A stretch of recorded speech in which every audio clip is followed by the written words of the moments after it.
One of the biggest questions since the public release of the first part of the state capture report is whether anyone will actually be prosecuted at all. This as controversy dogs the National Prosecuting Authority of its ability to act quickly on some of the high-profile cases in the country. For more on this, we're joined by former head of the Asset Forfeiture Unit, Willie Hofmeyr. Mr. Hofmeyr, a very good evening to you. Thank you so much for being on News at Prime. So you've worked in the prosecution space, in that area of law, these legal agencies. When you think of what is likely to come from the full volumes of these reports and prosecutions, is it even possible in the short term to prepare the NPA for the volume of work? I think that quite a lot of preparation, from what I have heard, has been taking place to prepare the NPA. But, I think we have to be realistic as well, and that is the NPA, like much of the rest of law enforcement, was also captured, and we lost quite a lot of good people in the process. So I do think there is likely to be significant capacity constraints at the NPA. And, I think it will be a real challenge to deal with these cases. But I'm pretty hopeful that there's enough capable and competent people at the NPA who can deal with the state capture cases. But there is fatigue from the public with the explanation from government, which you've just also given, about how some of these agencies were hollowed out during the state capture era. People saying, we were told that was over. Why is it then, years later, that these institutions are yet to be properly capacitated?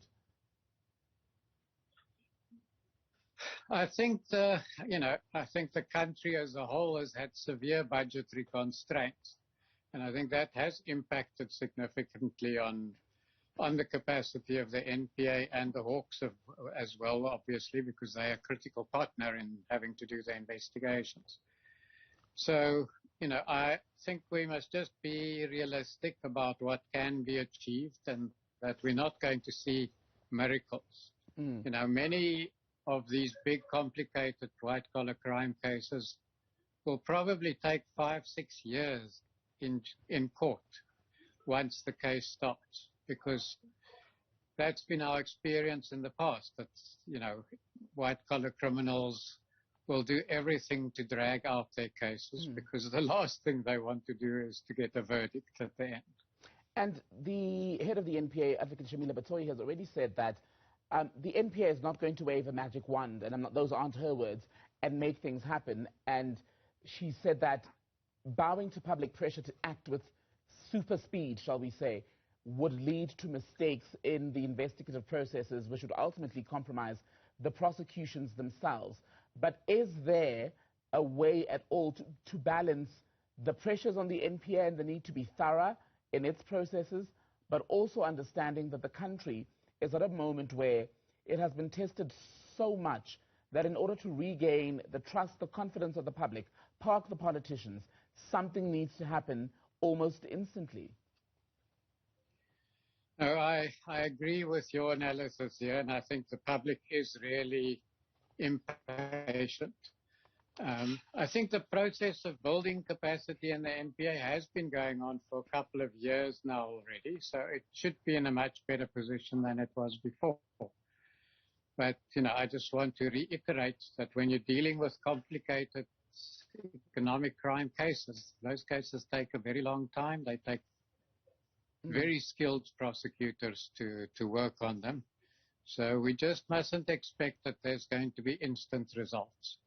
But I do think that we will start seeing significant progress. The other thing Advocate Shamila Batoyi told MPs, I think at her last appearance, was that given the pressures on the NPA as far as the caseload and the fact that they've got a very finite number of investigators, for example, and financial resources, is that there needs to be a strategic prioritization of issues to deal with. The NPA has also been recently criticized for lack of movement on old apartheid-era cases, for example. That speaks to human rights, murder, and the rest of it. How would you say the strategic prioritization of matters should then be approached? I think that depends quite a lot on one's analysis of what happened during state capture. And, my sense is that a lot of state capture happened in a very organized way. It was powerful politicians using their clout to steal money, basically. Mm-hmm. And so I think the one thing you want to avoid is you don't want to just arrest the small fry who may have been actually committing the crime. I think it's going to be very vital that we get to the people who actually organized these crimes, the looting. Mm. And, that I think we have to give the NPA some time to do those investigations properly so that we do get to the people at the top and not just pick up the hoi polloi at the bottom. Mm. And an incredible sum of money, we're reading, was either misused, misappropriated, or indeed stolen. Is ultimate justice the jailing of those responsible, or are there other ways in which that can be sought? I think it is both. People cannot get away without going to jail for the scale of the looting that there has been. But I think we have to accept that not everybody is going to go to jail because of the volume of the cases. So, my sense is that it's going to be very important for the NPA to prioritize, to identify the key players who were involved in the looting. And I think the Zondo Commission's work is very useful in that. It will be very useful in that terrain. So, there's a lot of evidence that Zondo and company and the Commission has already prepared. So I think it will be faster than it would normally be because of the big volume of evidence and information that the Zondo Commission has now passed over to the NPA to do the prosecutions. Willie Hofmeyr, former head of the Asset Forfeiture Unit. Good to speak to you. Thank you for your time tonight.